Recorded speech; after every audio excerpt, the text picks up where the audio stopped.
Ladies and gentlemen, good day and welcome to Rossari BioTech Limited earnings conference call. As a reminder, all participant lines will be in the listen-only mode, and there will be an opportunity for you to ask questions after the presentation concludes.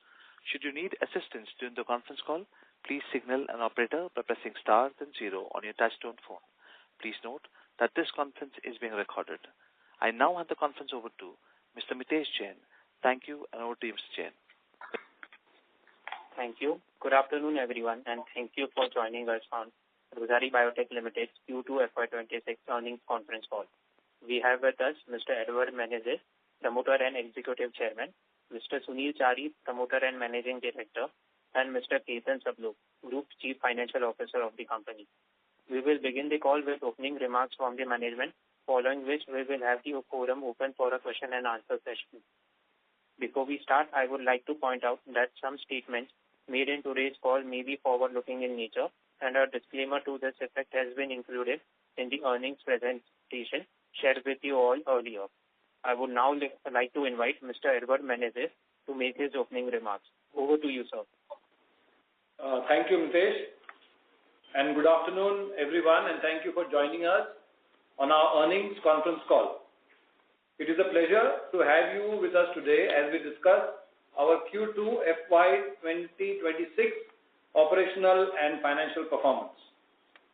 We are pleased to share that our revenues for Q2 FY26 grew by 18% year-on-year, driven by healthy volume expansion across all three of our core businesses.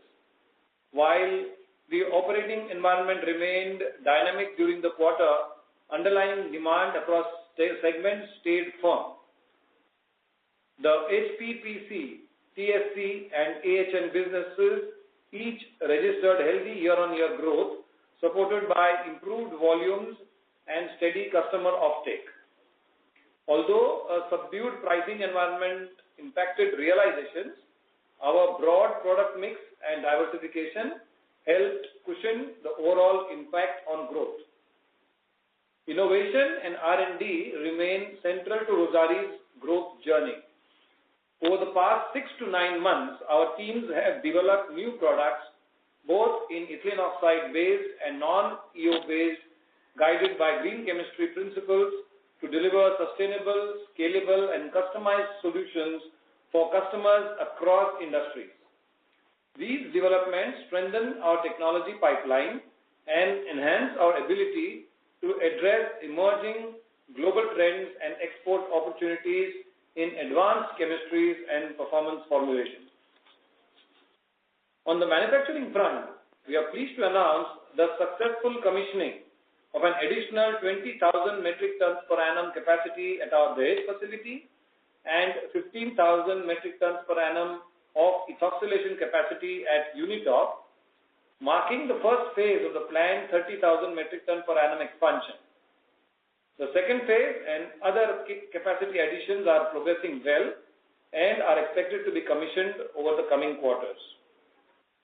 With these new capacities coming on stream and a robust pipeline of new products developed through focused R&D, we remain optimistic about sustaining healthy growth momentum in the coming fiscal year. With this, I now invite Mr. Sunil Chari to share additional perspectives on our business performance and strategic priorities. Thank you, Edward G, and a warm namaste to everyone. Q2 FY26 reflected a strong growth trajectory across our core verticals, with the HPPC, TSC, Textile Specialty Chemicals, and AHN divisions growing 16%, 21%, and 29% year-on-year respectively. The performance was largely volume-led, supported by deeper customer engagement, a broad-based product portfolio, and expanding application coverage across industries. On the export front, our international business delivered robust growth, with exports rising 36% year-on-year in Q2 and 27% in H1. This growth was driven by improved traction with key customers, higher wallet share with strategic partners, and deeper penetration in both existing and new geographies. We now derive nearly 28% of our overall revenues from exports, highlighting the expanding scale of our international franchise and the significant opportunities emerging across global markets. As Edward mentioned, our new ethoxylation capacity at Unitop is now operational, marking an important milestone in strengthening our manufacturing base. The continuous loop ethoxylation technology as a new facility will offer improved efficiency, higher throughput, and better product consistency, which will help us optimize utilization and support higher output levels. Our existing ethoxylation facilities are currently running at optimal utilization levels, and we have adequate EO availability to support them. From a long-term perspective, we continue to explore avenues beyond our footprint in global ethoxylate markets. To support this initiative, our board has approved an investment of up to $8 million in Rossari International Limited Company, our wholly owned subsidiary in Saudi Arabia. The proposed investment will be made in tranches and is intended to evaluate and assess expansion plans which aligns with the company's strategy to enhance its global presence and strengthen its position in international markets. With that, I once again thank you for your continued support. I now invite Ketan ji to share the financial highlights for the quarter. Thank you, Mr. Chari, and good evening, everyone. Let me take you through the financial highlights for the quarter ended September 30th, 2025. In Q2FY26, we have reported revenues of 586.1 crores, a growth of 18% YOY, led by robust volume performance across all our three verticals, HPPC, TSC, and AHN. While volume supported the top line, profitability remained steady, reflecting the impact of subdued pricing and continued investments towards scaling up new business initiatives.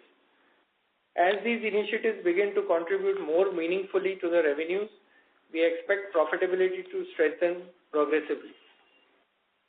Our institutional and B2C business remained soft during the quarter, growing around 1% YOY and 7% quarter-on-quarter. However, it is encouraging that losses in these verticals have reduced, driven by our efforts to improve profitability and operational efficiency.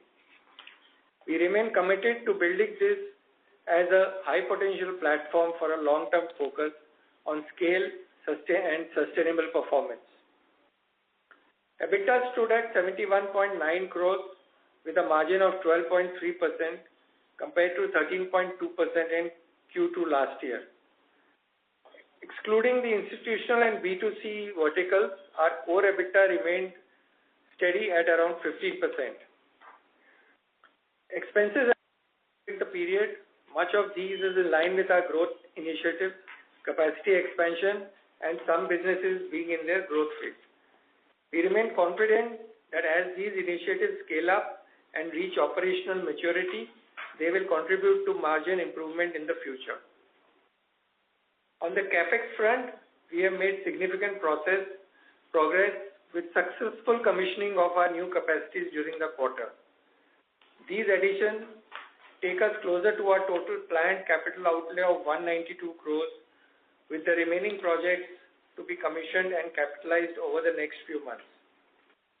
These projects are being funded through a prudent mix of internal accruals and debt and are expected to deliver 3 to 4 asset turns at full utilization. On the balance sheet front, we remain strong, supported by healthy liquidity, conservative leverage, and sufficient headroom to support ongoing growth initiatives. The net working capital was higher during this quarter, where we ended at 102 days compared to 95 days in March. Given the slightly tight business conditions, some of the receivables have got stretched, and also a major institutional sale which we did in Q2 has a long payment cycle. However, all the receivables are good and have a long relation with us. Inventory levels have been kept marginally high due to strategic stocking of certain raw materials and semi-finished goods. As we enter the second half of FY26, our focus remains on disciplined execution, operational efficiency, and scaling innovation-led businesses. With recent investments in place and our operating framework firmly established, we aim to prioritize enhancing capacity utilization, deepen market presence, and broaden our product portfolio, as well as unlock new opportunities across customer segments and geographies as we drive this next phase of the growth journey. Thank you, everyone, and I would now request the moderator to open the floor for questions. Thank you. Thank you. We will now begin the question and answer session. Anyone who wishes to ask a question may press star and 1 on your touch-tone telephone. If you wish to remove yourself from the question queue, you may press star and 2.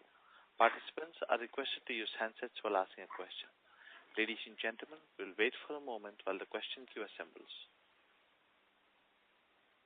The first question comes from the line of Rian Syed with Trinetra Asset Manager. Please go ahead. Yeah, hello, good afternoon.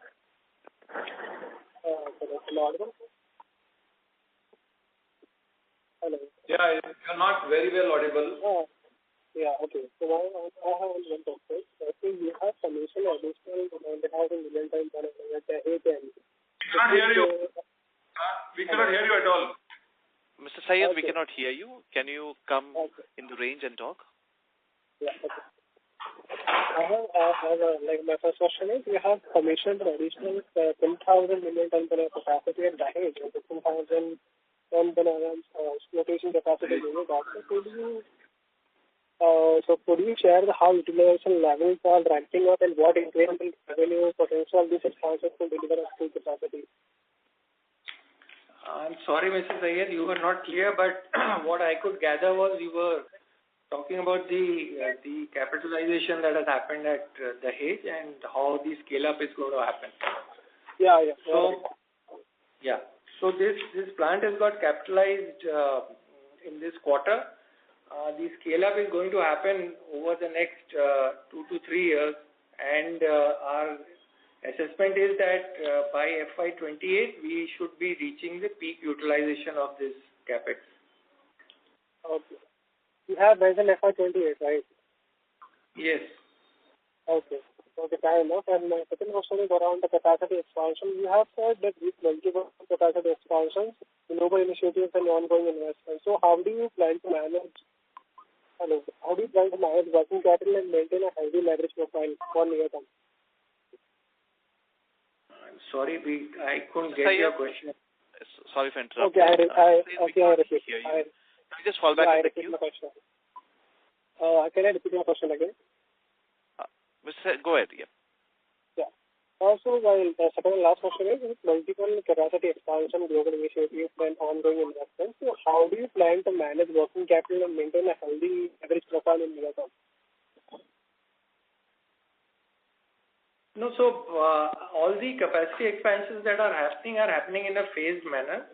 It's not that we are going in for multiple expansions at one go.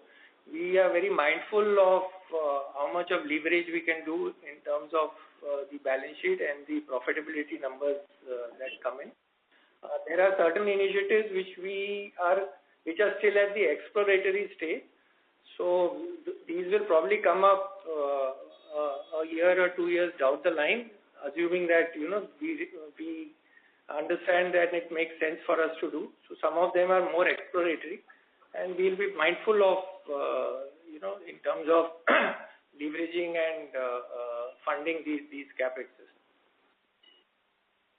Okay.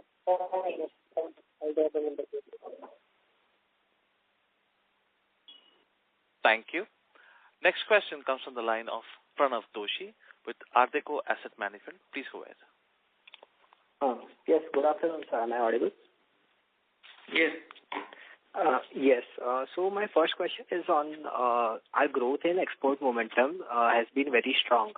And which are the geographies which are driving the growth, and which are the emerging geographies which will help us in sustaining or even increasing our sales momentum in the export market going ahead?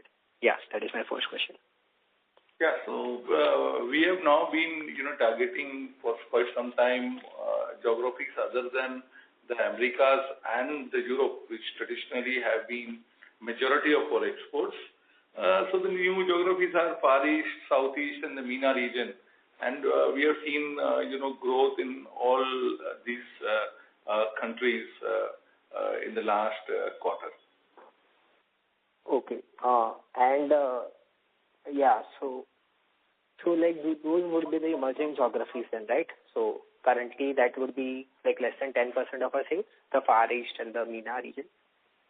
I don't have bifurcation of each of these countries, but we have been able to grow very well in these countries. Okay, sure, sir. And so my next question is on that there is a sharp rise in the other expenses for the quarter. So while I understand that it is on the investment front, so can you help me and provide a breakup of the same so that I can better understand the nature of these expenses? So like exactly which head would have increased for the other expenses for this quarter? Yeah, so the other expenses have generally grown on the sales SG&A side. So the major heads are freight expenses and traveling expenses. So these are the ones which have grown up, and then we've also had some additional expense during this quarter on maintenance, which is to the tune of almost 3.5 crores. So that's a major expense we've had in our TriStar and also in our Dahej facility. Okay. And let's say incrementally going forward, like how do we see this head moving?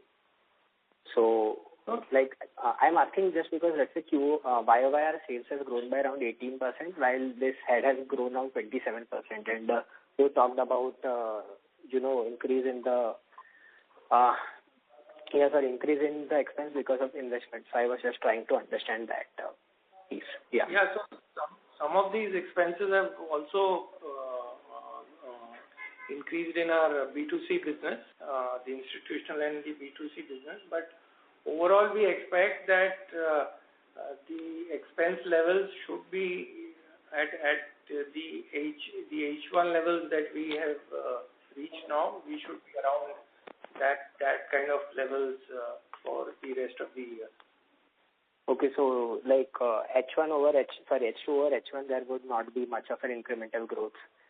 No, that's what we expect. Okay. And sir, on the investments that we are undertaking, so while I understand that we were building our manpower capacity for the institutional business, and now we are also doing some more investments. So I just want to understand that which are the investments in the business that we made in this quarter, and what kind of results are we expecting from the same? So we, in the B2C business, we've generally made investments. These are basically OPEX expenses in terms of a large quantity of that has gone in this selling related expense. So some of the large exhibitions in the cleaning space is what has come up in this quarter. We've done almost about 2 to 3 large exhibitions where we took up large spaces, spent a lot of money, and these were not only in India. We did a couple of them also in the Middle Eastern countries, just to showcase our capabilities in the institutional space. Hopefully, that is a little a far-fetched plan of ours. If we can get some institutional businesses in the MENA region, but this was the first stepping stone that we've done in this quarter. Right, sir, right. So then just on the institutional business front, so I think our EBITDA losses QOQ, they've decreased in this business. And if you see the base business, then the EBITDA margin was around 15.8% last year, and now it's 14.8%. So then what was the reason for that decrease, given that I think majority of the investments have gone into the institutional business? Yeah, but see, these also have a lot to do with the kind of product mix. And as I said, there were some additional expenses on the maintenance side of the core business, the B2B business, which has brought down that margin by about 1% compared to last year. And we've always guided that we'll remain with the shorn of the B2C and institution business, we should be ranging between 14 to 16% in the core B2B business. Okay, sir. And just finally on the newer facility, the EO facility that we commissioned. So while I understand that the new Reliance plant is coming in September or October of 2026, so until then, what kind of an availability do we see, so that what kind of a ramp up we can expect in the next year or so until the newer availability of the ethylene oxide is available? So we will be using the facilities for manufacturing non-ethylene oxide products or non-EO products. We are working in the R&D with a range of products for non-ethoxylates, which includes esters, emulsifiers. There are also many enzyme formulations, biocides, disinfectants. So we will be ramping up, these products. A whole lot of about 50 products are in pipeline for us to start manufacturing there. Okay, so if I'm correct, then I think this was originally meant for EO, but then now we are focusing on the non-EO chemistry. So is it fungible then? So that we can ramp up? But reaction vessels are always fungible. We can do non-EO reactions in the EO vessels. We cannot do ethoxylation in non-EO vessels, so that is not possible. But vice versa is possible. Okay, so we'll be majorly focusing on the non-EO chemistry then. So just a final question. So I think again we've grown our sales very well. So 18% is a great growth. And given the constrained capacity, since we're already operating at the optimal level, but let's say incrementally, when can we expect the margins so that the investments are done and the margins should actually bottom out then, and then possibly move towards the 13 to 14% range that we are guiding on a stable level? So I think once these capacities come full stream and the EO comes in from the next year, I think we should see some improvement in the margin, because the new facility that we set up is a more advanced and continuous facility compared to the batch facility that we have now. Right. We'll have that's when we expect, and also the fact that currently we are not very sure how globally the issues with respect to tariff etc. are going to pan out, and so there is a little bit of a pressure on the pricing front, because a lot of the end customers are asking for price reductions, though we've not done any of that in this quarter. But September onwards, we faced a lot of resistance from the customers in terms of the pricing. So this year, I think at least now it's a little difficult for us to really predict how the year is going to end up. But if we can maintain these kind of margins for this year, I think we would be quite happy. Okay. Yeah, sure. That's it from my side. Thank you. Thank you. Next question comes from the line of Prachi with Phillip Capital. Please go ahead. Hello. Yes, we can hear you. Hi, sir. Am I audible? Yeah. Yes. So my question was on textile chemical.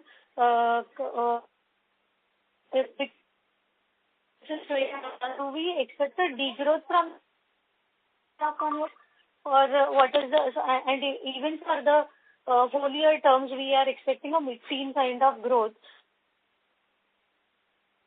Think the same thing going forward, or yeah. So, Prachi, as you know, because of the tariffs on textile exports to the US, a lot of home textiles and terry towel companies are under pressure, as well as a lot of garment manufacturers which export to the US are under pressure because of the price 50% tariffs. So I believe that although this quarter textile chemicals did pretty well, there was a 10% growth quarter on quarter, but we believe that there will be headwinds because of the tariffs, and also not only headwinds in terms of sales, but also there would be some margin pressure. So many of the suppliers are planning to share the risk, based on case-to-case basis. So if there is tariff, then they will share the risk, and if the tariffs are reversed, then that risk will be reversed. So that's the kind of strategy people are using. And just like the tariffs arm twisting us, similarly, our customers are also arm twisting to reduce prices. The pressure has just begun, so we do not know how it will pan out because everybody is waiting and watching. Okay. Sir, and my second question was on non-installation business. So do we have any in-hand order book, or when do we expect the revenue from this non-installation part to in our top line? So we should see, revenue ramping up every quarter. Now, a lot of it depends on how this uncertain situation is developing, especially with related to tariff. Because with the tariffs and the situation in Europe, we are not very sure about what will happen. We are hoping for the best, and we hope to see improved revenues every quarter.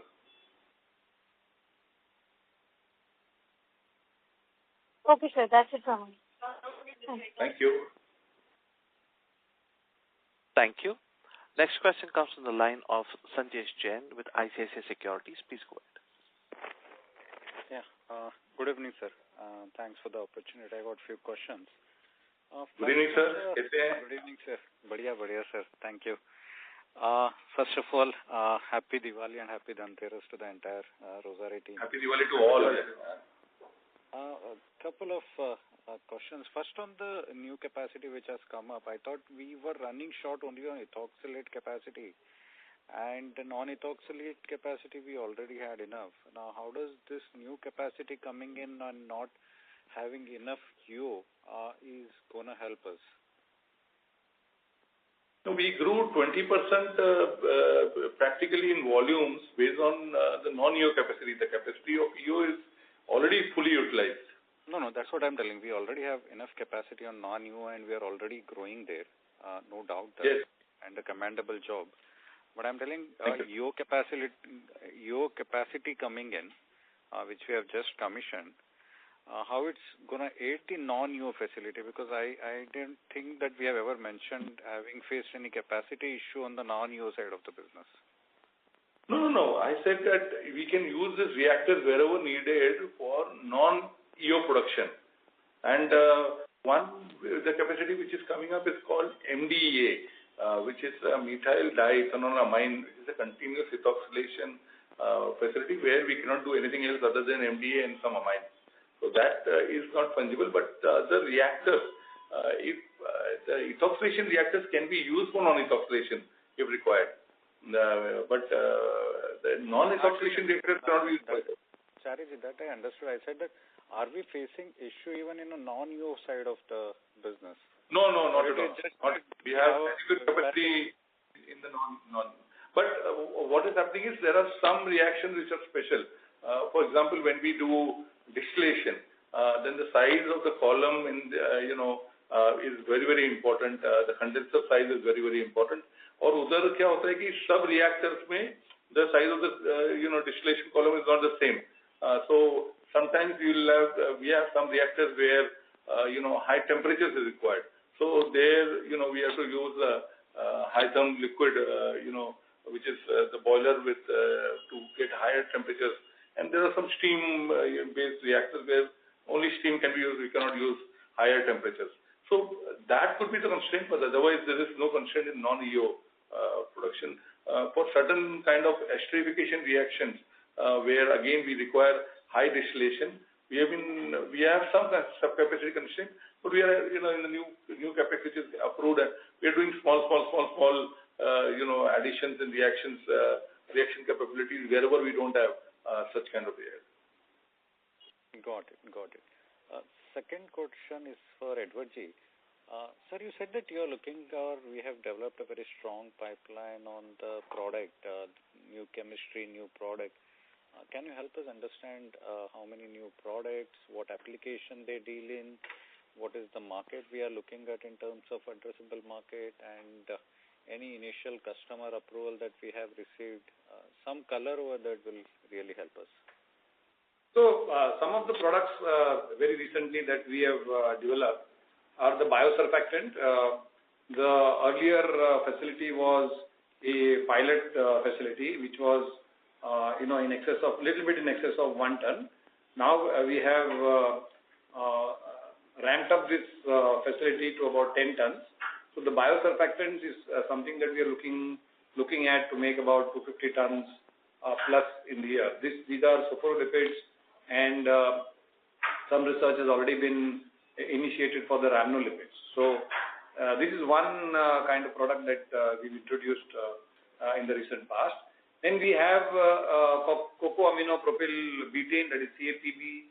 We have CDEA that we have developed, and we had some color issues in the past which have been solved recently.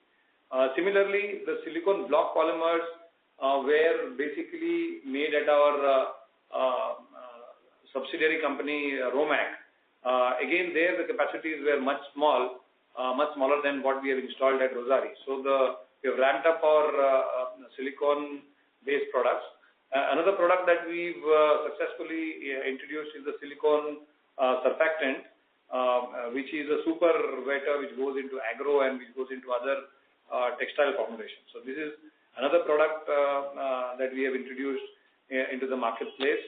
We have stabilized our ester quart for softeners and various esters like SMO, SML, SMS. All these products have been now scaled up to produce, to give us volumes in place of the ethoxylate capacity constraint. Finally, we've also now established a full range of spin finish products for staple polyester, for POY, as well as for the FDY polymer. In the past, our NMMO production capacity was about 150 tons. We have done quite a lot of work in developing better processes and more efficient production processes to increase this production from 150 to about 300 tons now. So a lot of work has gone into these chemicals. Apart from that, we have developed, we had installed the powder producing, cold powder producing technology for these polyethylene glycols. So a lot of work had gone into that for stabilizing the product. Now the final plant is under commissioning, and I think our R&D work will help us also go into that direction. Apart from these products in the animal health and nutrition, we have introduced short and medium chain fatty acids as a new product category to improve gut health and for the reduction of antibiotic dosing in poultry. And finally, happy to say that we have developed a lot of improved formulations both in the vitamin premix and the mineral premix, which will now go into production. By the end of this month, this plant is under trial now. They call it water trials. So this plant is under trial, both the biosurfactant as well as this plant is under trial now. So the new formulations for vitamin premix as well as the mineral premix mixes will go on stream. So I think there is a whole lot of product development that we have done in the recent past. One other product in textiles is also stabilized now, which is the silicone wax lubricant, for which we had installed a special sonolator, or a special homogenizer for this product. So this product has been accepted in the market now. After the hard work of our R&D, we had a lot of teething problems in this. So if you see all these developments, in addition to a lot of esters being developed, some new products which I do not want to reveal at the present moment, some new products also are being developed in the non-EO stage because of the delay in the expansion of Reliance.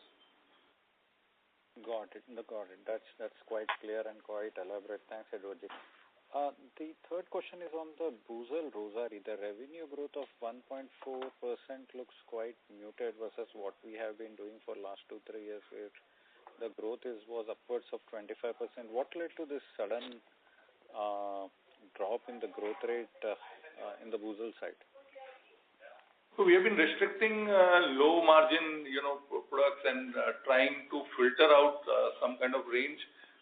So the focus for the team was given is trying to improve margins in this, and that was the reason why we did not focus on the growth there.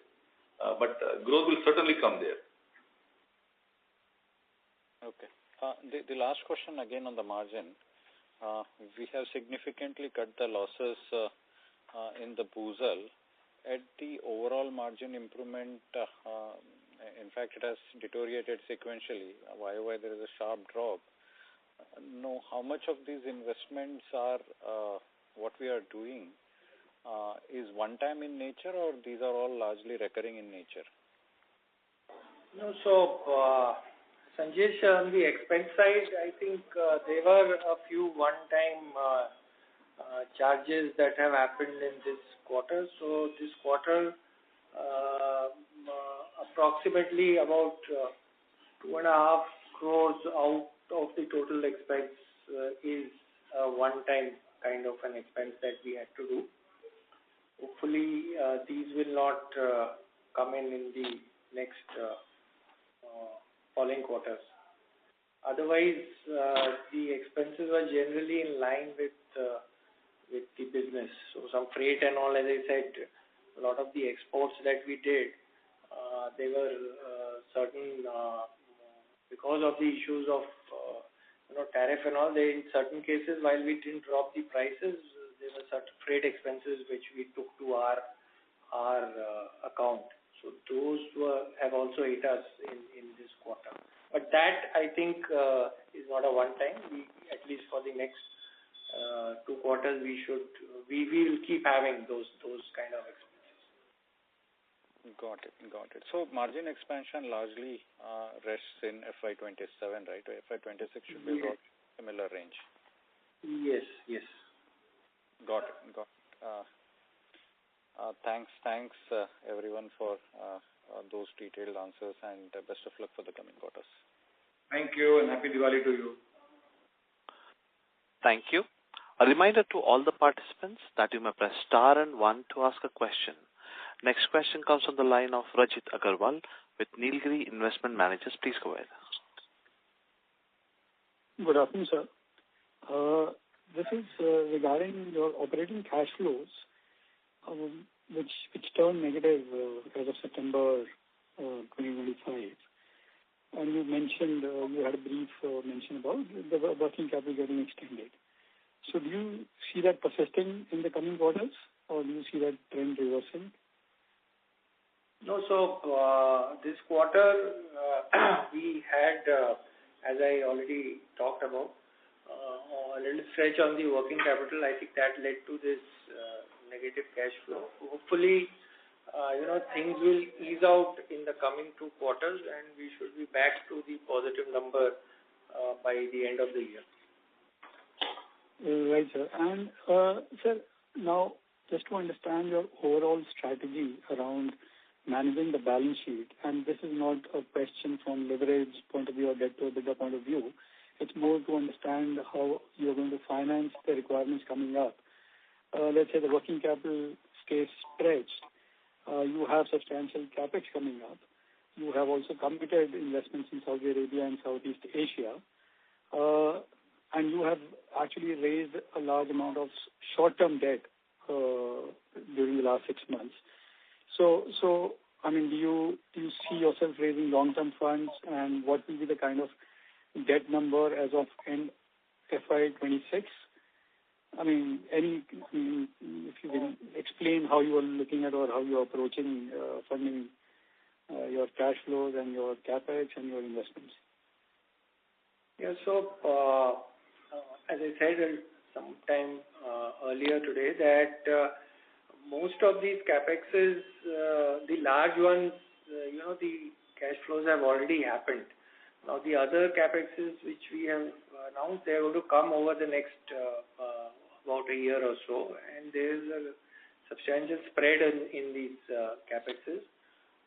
So we expect that the cash flows internal would be good enough, and we are not averse to taking a little bit of debt, further debt on the balance sheet to fund some of these expansions which we have announced.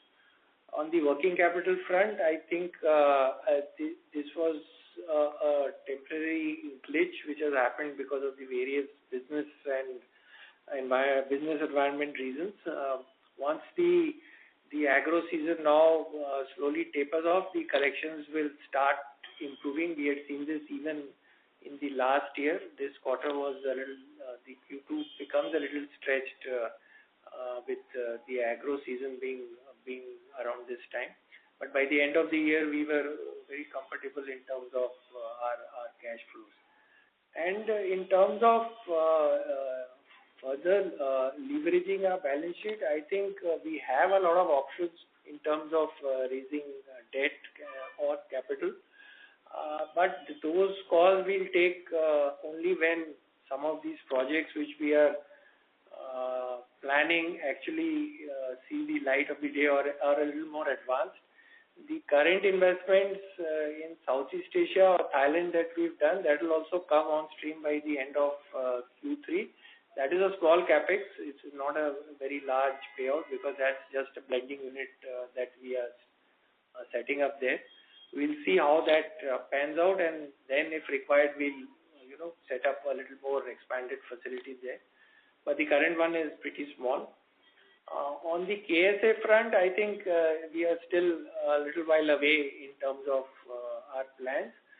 The announcement that we did was only because we wanted to explore a little more in KSA in terms of do some feasibility studies and talk to a little more the ministries in KSA, and that was the reason why we had taken that approval, a small approval of $8 million in case we need to expend something there for further understanding the business profile and the project that we are going to set up. That funding too will be spaced out as and when we need. We'll be infusing this capital over there. So that's what the plan is. However, if something strategic comes up, say a large one in India, outside India, then at that time we will take necessary calls in how we would like to fund those capexes. Right, I got it. So, sir, in terms of numbers, the first half saw an outflow of about 142 crores for capex. So this number is not going to go up drastically, maybe another 5-10 crores more?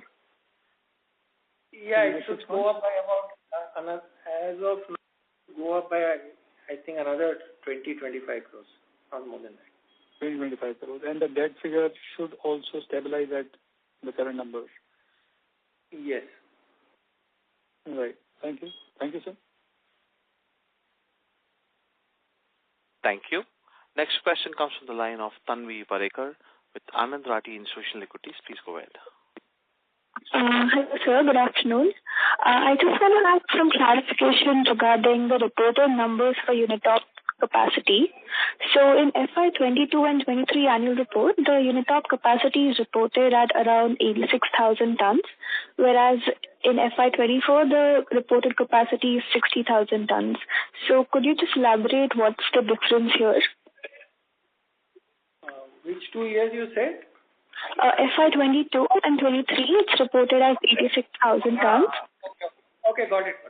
So, in 22-23, the Unitop had 3 facilities. So, one was at Dahej, the other one was at Patalganga, and the third one is at Jammu. Post that, we closed down the Patalganga facility, and that's the capacity difference that you see. Okay, understood. And if you could just give us the differential between the ethoxylate and non-ethoxylate based utilization levels for the capacity. So ethoxylation, we have about 30,000 tons at unit of Dahej, which is practically running to the full production capacity which is possible. We are utilizing the assets like 24/7, 365 days.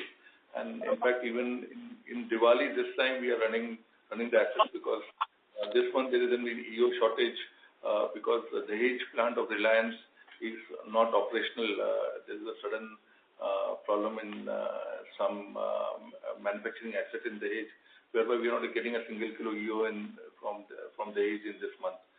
So we are running even Diwali now. The non-ethoxylation capacity is mostly blending. And then blending capacity normally always is could be run 3 shifts, so you don't run 3 shifts. And the blending capacity is not so expensive to put up. So normally we put up higher capacities to keep it operational when we have the opportunity to get bigger orders. Okay, sir, understood. And this newly announced capacity Rossari of 13,000 tons. We cannot hear you. Hello? Hello? Ms. Parekar, we cannot hear you.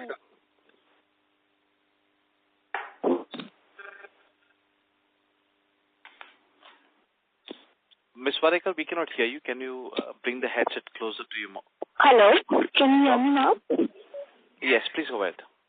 Yeah, so this newly announced capacity of 13,000 tons in Rossari, is this in the Dahej facility or Silvassa, and what will this be used for? It's at Dahej. Dahej, because unit of only is at Dahej, and there is some blending capacity in Jammu. Jammu, the capacity is not too big. It is only for servicing the local agro customers. We are adding, trying to add some capacity there, but it is mostly blending in Jammu and in Dahej. No, I mean the 13,000 tons, which is announced last quarter. In Dahej, yes. That is in Dahej, yes. Oh, okay, understood. Thank you so much, sir. Happy Diwali again. Happy Diwali. God bless you. Thank you. Next question comes from the line of Madhur Rathi with Counter Cyclical Investments. Please go ahead. So thank you for the opportunity. Sir, I wanted to understand with the current asset base and the capex that we are doing, our net block will go to closer to 920, 930 odd crores. So is it a fair assumption that we should do 3,200 to 3,300 crore revenue based on that whenever we reach optimum utilization levels? Madhu, can you just repeat your question a little slowly because your voice is... Yes, sir. So what kind of revenue potential are we looking at with the capex that we are doing for this year? So what is the revenue potential that we could generate from that? So this capex would give us an asset turn of about 4-ish at its peak utilization.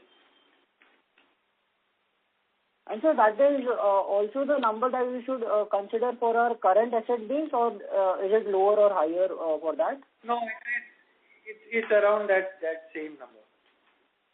So 3,500 odd crore revenue potential, is it a fair assumption? Which one? Sorry? 3,500 crores? Yeah, with this additional capacity, that's a fair assumption. Got it. Sir, if I look, sir, we for the last 3 years, our gross margin is kind of stagnant. So with the new capacity coming in, sir, where do we see our gross margin improving as the either value-added products or the new products that we are planning ramps up? So we expect, the gross margins to remain the same in the coming quarters. The world is really very uncertain, and you can understand where other chemical companies are going. I think we are proud of our performance, that we continue to break records and grow quarter on quarter every quarter. So in the B2B business, traditional B2B business, removing the the chemicals, the institutional chemicals and the consumer businesses, we continue to have a healthy 15% EBITDA. We would like to continue the same guidance and not project anything increase now at this moment. If we are able to grow, on the absolute terms in terms of profits is something which we are focused on, and I think we will be able to achieve that. Sir, so if even on a 2 to 3 year basis, as most of these capacities reach optimum utilization, still then we should consider a 15% EBITDA margins and the similar 30% gross margins, or can we expect an improvement on that as well? No, so sitting today, I would not hazard a guess 3 years down the line how the market is going to behave, but I think shorn of the consumer institutional business, I think we would be at anything between 14 to 16% kind of margin levels. Got it. Sir, thank you so much and all the best. Thank you so much. Happy Diwali. Thank you. Next question comes from the line of Pranav Doshi with Ardeko Asset Management. Please go ahead. Yes, good afternoon, sir. So thank you for the follow-up. Just one question. So we talked about tariff and the pricing pressures related to the same. So I just wanted to confirm that around 12 to 14% of our exports go to US. So only that portion of the revenue or the pricing pressure would be only for that part, right? No. What is happening is, in certain areas, the chemicals that we supply go into textiles which are exported to US. So A is the 10-12% which we export directly, and B is we supply chemicals locally to exporters who produce the fabric. So both ways there will be a hit. So to add to what Edward sir said, we have, for example, customers in the agro formulations, the pesticide, fungicide, herbicide, and weedicide. Many of these customers who we were supplying in the agro industry, they were exporting their agro formulations, the pesticide, weedicide, herbicide formulations to US, and now that is under tariff. But also there are a lot of products which are not under tariff, but our US customers are not willing to import, not willing, even orders which have been given are not being lifted. They say we are not sure that tomorrow there is no tariff now and tomorrow new tariff will come. Every day, there is uncertainty on what is going to be happening next. So this uncertainty is killing. Similarly, we had a lot of textile chemical formulators who were buying, our ethoxylates and who were supplying to the textile industry. And these have come into trouble. There were home and personal care customers who were making formulations for Walmart and Costco and CVC. There are many customers who are exporting to US, and now everything is under a cloud. So in spite of all this, I think we have done admirably well in the last quarter. Given the situation, we could have done better, I think. Okay, so sir, just then one question finally. So let's say, what is our indirect exposure to the US? Then, like you talked about some of the agrochemical formulators as well as the textile chemical guys. So then what would be our indirect exposure? Oh, we do not have any idea, because when the customer buys a surfactant from me, it doesn't tell me, whether it's going to use for exports or it's going to look for the domestic market. But because orders are less in domestic also with some customers, we have been given that reason, but they don't even share with us how much is their export to US. Okay, sure. Thank you. Next question comes from the line of Parth Mehta with Vallum Capital. Please go ahead. Yeah, hi sir. This is Priyank here from Vallum Capital. Just had a question on HPPC, which is 78% of your sales. What would be the large? I mean, I understand that there is a detergents and soaps, which is one of the products. What would be the revenue contribution within HPPC coming from soaps and detergent? We do not have a breakup, and we don't share, the breakup between home care, personal care, performance chemicals. And then a lot of these products goes into different industries, including agro, pharma, oil and gas, coatings, textiles, besides the home and personal care. And we do not maintain it inside also the bifurcation industry-wise. Fair enough. Would it be fair to say that this would be soaps and detergent would be one of the largest one within HPPC? The home personal care. So we divide basically home care and personal care. The home care, personal care, performance chemicals. There would be a good distribution between these three. Understood. And on the same aspect, while you say that the balance 30% or 25% of your sales would get impacted given the tariff tensions within the textile space, the HPPC portion, which I suppose is purely domestic, that should continue grow at double digits, given the consumption boost that countries in the India is witnessing. So, what would be your rough estimate or guidance around, say, HPPC as a division which is purely a domestic led? No, HPPC exports we have. Yeah. So HPPC is not a domestic led business. HPPC is split between domestic and export is almost 30% is exported. Okay. Only 20%, balance 70% is domestic. The textile generally had a split of 80-20. Recently in this quarter, the domestic has come down, but it has been more than made up by the exports.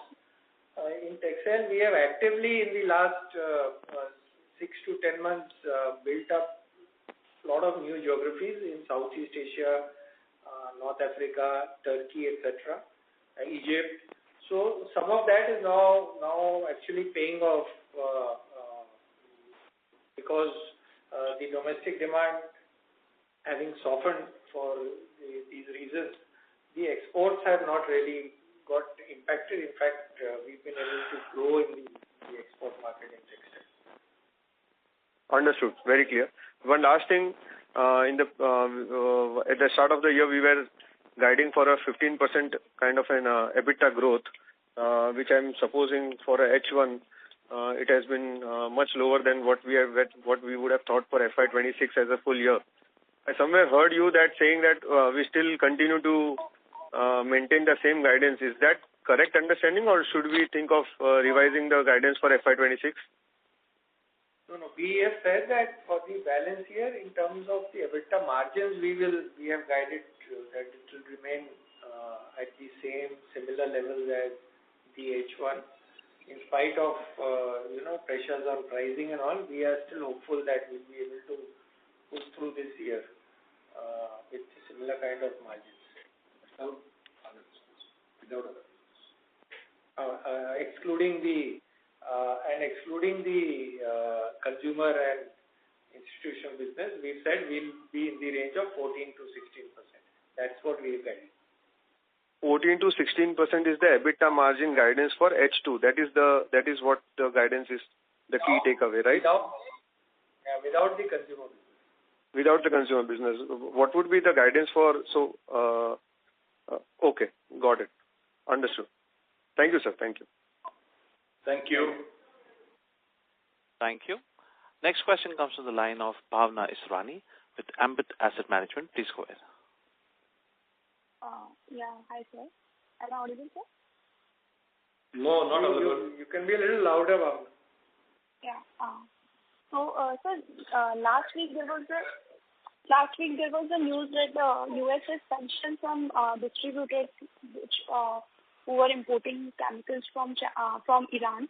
So we have seen that the prices of some chemicals like methanol, lactic acid, and of the other chemicals has increased. So how we are seeing this development, sir? Is there any impact to our business, or how to read this? So I think the major imports from Iran, one of the big ones was methanol. And methanol saw a spurt of 8 rupees or 10 rupees on the same day when this news came in. But methanol is not a very big, raw material. Our consumption of methanol is very small. Acetic acid also was there, but acetic acid as a percentage of imports into India from Iran of the total imports was very negligible. It's not very big. So the major acetic acid comes from Singapore and from China and from Saudi. And we also have a domestic producer, which is GNFC, which has a good capacity. So for us, of course, there will be some other products which would be coming from Iran, but nothing is so substantial to cause any disruption. With times, even I think methanol will find the right pricing, and availability here. So that should also not be, even for big methanol customers, there should not be a big issue in the future. Okay, sir. That's all from my side. Thank you so much, sir. And wishing you a very happy birthday. Thank you. Wish you the same. Thank you. Next question comes from the line of Rajit Agarwal with Nilgiri Investment Managers. Please go ahead. Thank you for the follow-up, sir.